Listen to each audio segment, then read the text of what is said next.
And actually, by focusing on how packaging interfaces with the courier network, that's where you can have the biggest reduction in carbon footprint and emissions. And hello and welcome to Rethink What Matters, the podcast dedicated to aligning the economy, the ecology and everyone for improved business profitability, stronger families and a greener planet. And today I'm joined by Josh Pittman of Priory Direct, and we're going to be discussing planet-friendly packaging.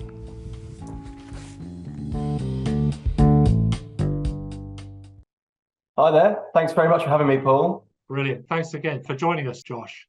So whether it's natural resource depletion, environmental conservation, waste reduction, pollution and litter, greenhouse gas emissions, microplastic contamination, energy consumption, or climate change mitigation, planet-friendly packaging can really help our cause. So I'm really excited and really pleased to be having this conversation with Josh today. So perhaps, Josh, you could introduce us, please, to yourself and Priory Direct. Yeah, okay, cool. I'm Josh. I'm Managing Director over at Priory Direct, and we're a sustainable packaging retailer. Essentially, we're on a mission to minimise the impact of e-commerce with a view of making it a truly sustainable industry. And we feel that packaging has a huge part to play there. It's one of the big causes of waste and impact from e-commerce, but it's also, because of that, one of the huge enablers in which we can reduce the impact of e-commerce operations. It can make goods handling, goods transport more efficient, and it can reduce a lot of wasted material and downstream waste and pollution that you alluded to there as well. And I think all of us are seeing how much packaging is being consumed with distance retail. I think even if you just take a walk down your local street on recycling day, hopefully you'll see quite a lot of recycling bins ready for collection, full of packaging materials. And actually, if you look in your normal bin, the vast majority of what's going in there is packaging material. And I think that's why it's a bit of an elephant in the room at the minute. There's a huge amount of discussion to be had around it. And there's also a lot of good that can be done in that space.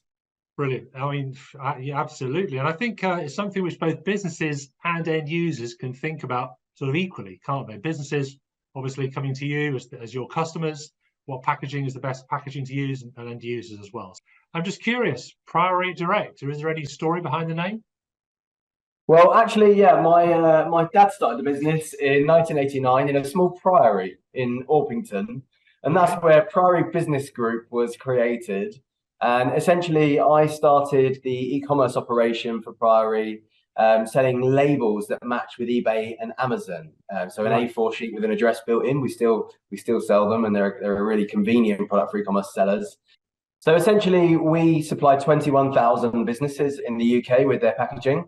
And they range from Sally in her shed with an eBay shop, who'll be a sole trader, typically from a residential address, who will be running an e-commerce operation. And you'd be very surprised as to how big some e-commerce operations get from those sorts of situations. We have some customers that turn over well over £1 million from a residential address by selling things online. And their packaging choices, in some ways, no less important than those of the bigger retailers. And that ranges up to tier 1, tier 2 retailers like Vivo Barefoot, like H&M, for whom we have an integrated supply chain solution. We help them minimize the impact of their supply chain from end to end, and we manage the inbound supply chain for their packaging and the choices they make around packaging materials. We try and help them inform their operation as to where they can make reductions in wasted time and material, and also reductions of carbon footprint through more efficient choices. Okay, right, excellent. So let's just get into some of the challenges then that you and your customers will need to face. Sustainable packaging then, the materials that you're using there, bioplastics and compostable materials, I guess they're more challenging to use as packaging material. Yeah, I guess inadvertently you've touched on a minefield there, which is bioplastics. And for me, we've got a real kind of a strong view on that. And plastic has taken a huge negative sentiment swing in the consumer's eyes. And there is no doubt about it that we have a material problem with plastic consumption, plastic waste in particular. So the key issue when it comes to plastic is its recyclability and its downstream handling. So for instance, we consume around 600,000 tons of soft plastic LDPE packaging a year in the UK. Right. Now, of that, 50% is for consumers and 50% is commercial. But the total recycling capacity in the UK for LDPE is around 210,000 tons. Right, okay. So at very best, a third of that packaging will get recycled, but only 10,000 tons of that capacity is dedicated to the municipal market, to consumers and households. It's all, the rest of it's all industrial. Right. So soft plastics, when they end up in consumer hands, don't get recycled. It's a fact, not only because there isn't enough capacity for it, but also because there isn't curbside collection, there isn't an infrastructure available. So in terms of environmental issues, choosing plastic as an e-commerce retailer just is very, very hard to justify, because that material will be single use. It's very, very unlikely to end up back into the circular economy to be reused. And so it's an issue. And the reason bioplastics, a lot of people say, oh, well, it's okay because we're using a bioplastic. Well, the truth is that bioplastics are made by growing a monocrop and then converting from ethanol into polyethanol into sugar. So there's an awful lot of upstream processing. There's an awful lot of land and water dedicated to making that product. And essentially, without the infrastructure to recapture it and repurpose it, it's no better than using a fossil fuel-based plastic derivative. In fact, the carbon footprint associated with making it is higher than that of a carbon fossil fueled oriented plastic. So it's a real challenge, that one. And from my point of view, in terms of sustainable packaging, there are environment versus sustainability confusions. And if you actually monitor just carbon footprint, then in some cases there are perfectly legitimate applications for plastic, but environmentally it's very, very poorly handled by our infrastructure and isn't recycled. I think sometimes people then probably just have to do what they know is right.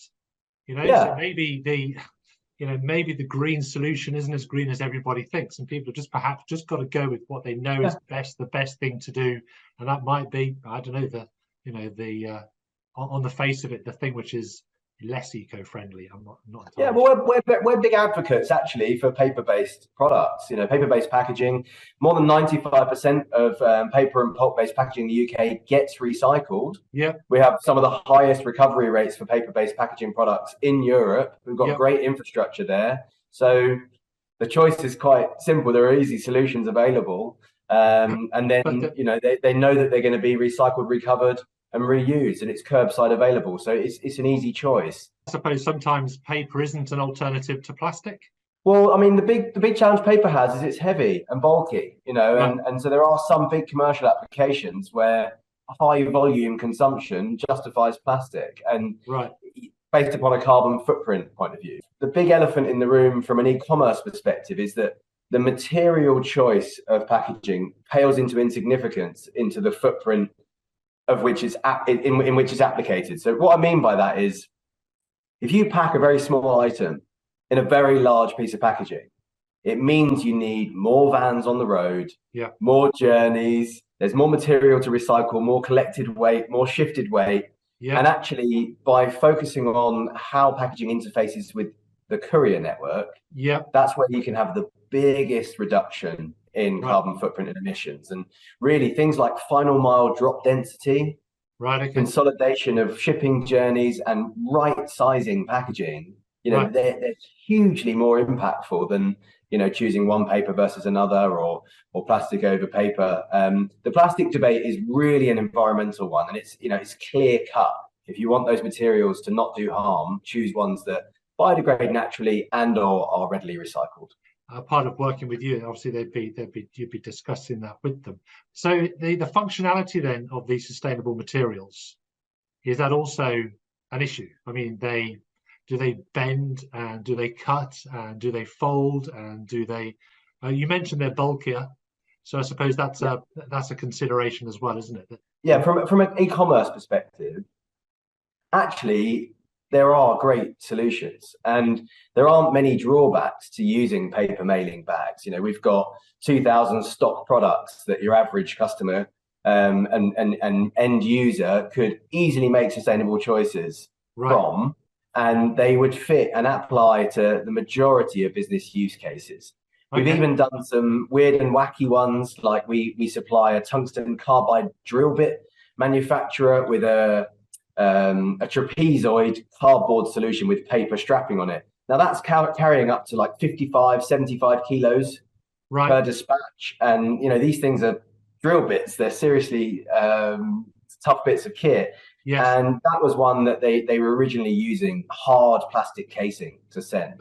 And actually there was a paper-based solution. It just took a little bit more engineering to get it right. Where are the trends at the moment regarding people just wanting to use sustainable packaging, its cost or its functionality, because they know their customers want sustainable packaging? In the past, say, being more sustainable, arrow is pointing this way. Making more money, arrow is pointing this way. And, it was very tough to try and find a journey between the two. Now, in some applications in packaging, you can drive more efficiency and that reduces cost. And so, hey, we're going in the same direction, that works. But nowadays, because consumers are following more conscious brands, because that e-commerce experience is the modern storefront. If I buy from a brand that I aspire to be aligned with, that I really like, and that item arrives in a poorly presented piece of single-use plastic, it can ruin the brand perceived value. And so I think people and businesses in particular are waking up to the fact that consumers will not accept that, and that it looks negative on the brand and it damages their brand perception. And so finally, that commerciality and sustainability seem to align, which is very exciting from our perspective. Actually, businesses are having to make ethical decisions that are being driven by the consumer, and that's really exciting. Yeah, I was going to ask about that, actually, touching on a point that you mentioned earlier. What are the policymakers doing, what are governments doing to encourage the use of sustainable packaging? Yeah, I mean, I'm a big advocate for legislation because I think if you look at businesses, ultimately they often exist to deliver shareholder value. Yeah. You are kind of dreaming if you believe that a lot of big businesses are going to take that step. We operate a triple bottom line business, but we're a family owned and run business. We have much tighter attachment to the impact we're having in the world. And I think we're conscious about it. But a lot of businesses aren't going to make that step unless there's legislation or consumer opportunity. So what's actually being done now, there are two things that I think are sort of fairly relevant. One is the plastic packaging tax, and essentially that is a £220 a tonne levy for any plastic packaging product that is under 30% post-consumer waste. Now, the majority of plastic packaging can be made up to 80% post-consumer waste. So it's a very small step in the right direction. But essentially what it does is starts creating more demand for recycled plastic, which hopefully creates an opportunity for recyclers, creates money into that market, and helps us build a recycling infrastructure. So that's kind of cool. The second one is a scheme called packaging recovery notes, PRNs. And that is for every ton of a material a large business uses, they have to buy a recovery note as an extended responsibility for creating that material. And the money they spend on those recovery notes is invested in recycling. And the notes are only produced every ton of a material that's recycled. So it's a bit hard to wrap your head around, but essentially, if you think of supply and demand, the less recycling that's going on relative to the amount of materials being consumed, the less recovery notes there are for the number of tons being used. And therefore, the price of these goes up really high. And that suddenly means that a lot of money is being generated for recycling businesses for them to invest in infrastructure. In principle, the idea is great. It means that the more recycling you do of a material, the lower cost it is to use that material because there's less friction associated with the PRNs. The big knock-on effect of this is essentially that for businesses that are paying for their PRNs, plastic is much, much more expensive, in the region of £300 a tonne, versus paper, which is about £10 a tonne. because paper's so readily recyclable. So for every ton of a material that a big business is using, they're actually, if you look at the extended responsibility, the cost of paper is no longer hugely prohibitive over plastic, which it used to be. That just brings me on to really thinking about certifications and testing. Are there any certifications and testing associated with sustainable packaging? Yeah, I mean, really more to do with sustainable business practice. So like ISO 14001 is a great one, and it's a waste management system, and it helps people audit and manage their materials. FSC and PEFC are really reliable markers. So if you're looking for whether that paper has been sourced from a sustainable forest, and what I mean by that is that it's grown as a crop. There's no natural habitat being destroyed in its harvesting, and it's essentially a properly stewarded and managed forest space. So those are great markers. Climate neutral, so the climate neutral marker is a great one, and that's an accredited marker that has an application that you have to go through in order to use it on your packaging.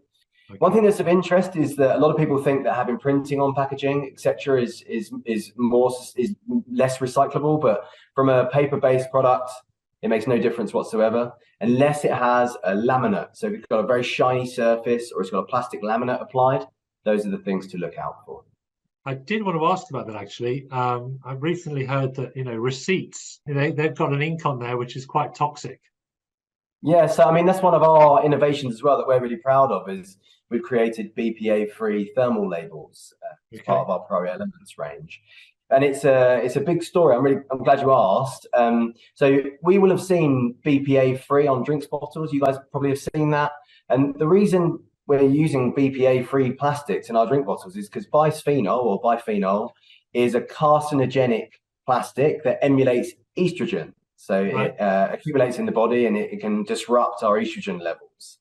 And essentially, all receipts and all traditional thermal labels, which are the address labels you receive your e-commerce goods on, have a BPA coating.